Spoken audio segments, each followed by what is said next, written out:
เกิดดราม่านักอีกแล้วนกพงศกรพิษเต็มว่าสั้นลูกเจ็บไข้ได้ป่วยคือบ่ดูแลคือบ่พยายามพาลูกไปหาหมอให้มันไวกว่านี้ว่าสั้นเด้กราบทักทายสบายดี FC ทุกท่าน FC ทุกคนมาพบมาพ้อกันอีกแล้วเป็นเรื่องดราม่าอีกแล้วดราม่าเรื่องคอปเตอร์ยังบ่ทันจบมาดราม่าเรื่องนกพงศกรบ่พาน้องอายไปหาหมอไว้กว่านี้ว่าสั้นจนเฮ็ดให้น้องอายป่วยหนักอาการแทรกซ้อนจนได้นอนโรงพยาบาล 2-3 มื้อเรื่องนี้ยาลำของน้องอายก็ออกมาแล้วแก้ข่าวว่าจังซี่ท่านผู้ชมเดี๋ยวไปฟังกันเจบ่เราจะอ่านสู่ฟังพ่อจ่าเขาก็ห่วงลูกเขามากจะพาลูกมาหาหมอแล้วก็ฮีบไปงานต่อมีงานพอจ่าเองก็โดนแดดจากตัวขาวๆจนไหม้หมดแม่ขอบคุณทุกๆคนจ้าที่เอ็นดูอีล่าอันนี้คือการออกมาแสดงความรับผิดชอบแสดงถึงความจริงใจว่าบอสนกพงศกรบ่ได้ปะบ่ได้ไล่ทั้งน้องอายและงาล้ำและอีกผู้หนึ่งที่ออกมาเคลื่อนไหวเป็นเดือดเป็นห้อนก็คือญานุนั่นเองเดี๋ยวไปฟังญานุเพิ่นว่าจังไหนท่านผู้ชมญานุก็เดือด15 นาทีที่ผ่านไปญานุออกมาตอกหน้าง่ายทันทีพวกที่หวังดีประสงค์ร้ายเข้ามาคอมเมนต์สาดแนวเสียหายให้กับบอสนกพงศกรว่าพงศกรพาลูกไปหาหมอให้นอนโรงพยาบาล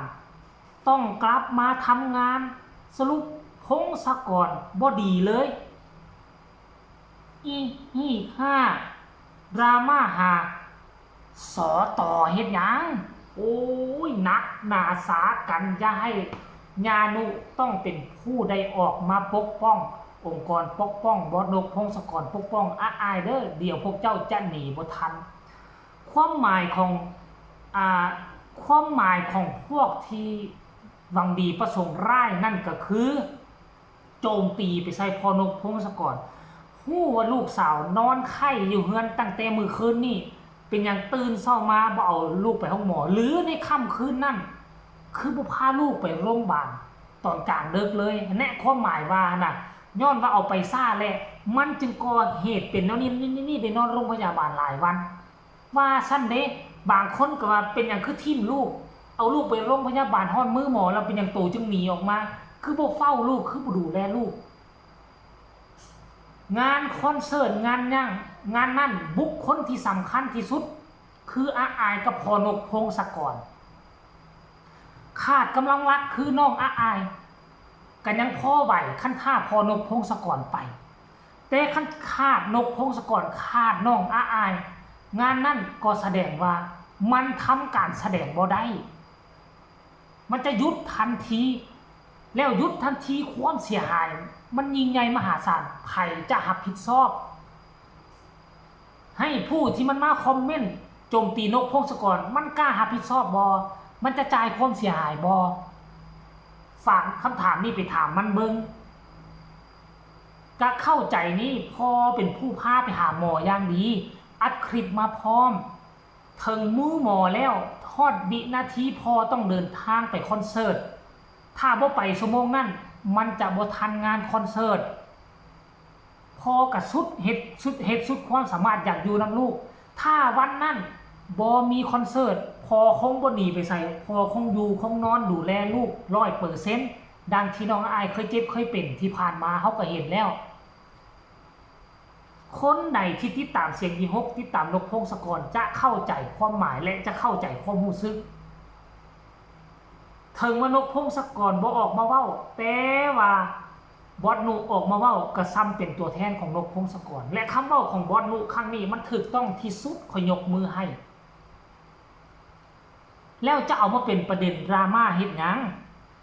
เรามีงานแล้วก็ต้องไปทำงานลูกเจ็บไข้ได้ป่วยแล้วก็ไปพาไปโรงพยาบาลแล้วจะเอาอีหยังตื่มให้แล้วยกเลิกงานบ่แคนเซิลงานให้แม่นอนเบิ่งซบตาลูกอยู่บ่แล้วสิ่งที่มันเสียมหาศาลเด้สิเอาเงินใส่ไปไทย สิเอาเงินใส่ไปใส่ไปแถมให้เจ้าภาพเจ้าการเจ้างานเขา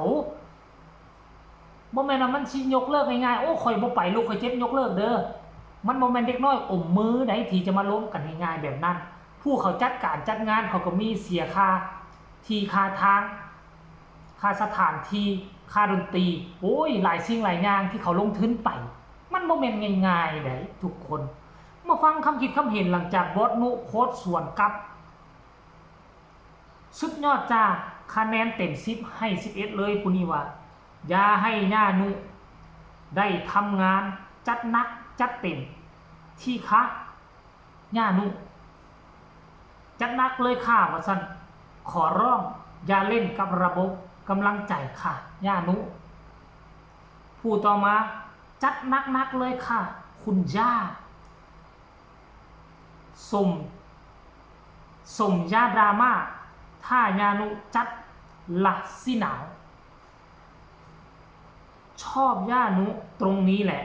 ซัดตรงๆแรงๆไปเลยอีกคนหนึ่งคนที่คิดบ่ดีเบ้าบ่ดีอย่าไปสนใจพอนกทำดีที่สุดแล้วทุกคนฮู้พอนกหักน้องอาอาย